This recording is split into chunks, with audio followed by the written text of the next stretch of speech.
When you step in this office, it feels like you're stepping back in time to what would have been the late 60s.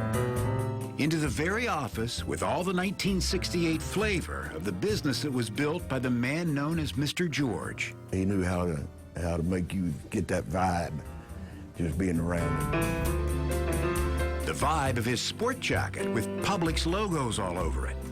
He was Mr. George, and he had a special place in everybody's heart, really did. Mr. George was George Jenkins, who came to Florida with $19 stuffed in his shoe and a philosophy that built Publix.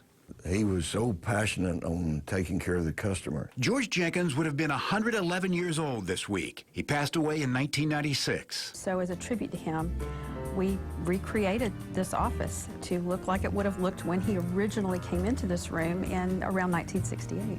Jennifer Bush was armed only with photographs of the 1968 office, so she had to hunt.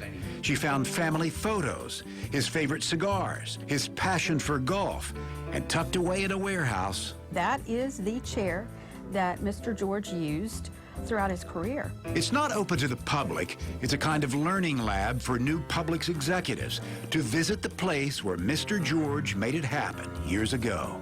One short time later, we had 100 stores, and it just bam, bam, bam, bam. He turned $19 into more than 1,000 supermarkets, and some of his secrets are now preserved in Mr. George's office. And we turned the lights off when we left, one of those push-button light switches, wood grain.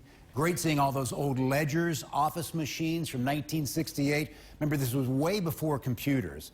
Mr. George and those folks used pencils and paper and adding machines, and a company culture that has grown to nearly 1,200 supermarkets. Lloyd Sowers, Fox 13 News.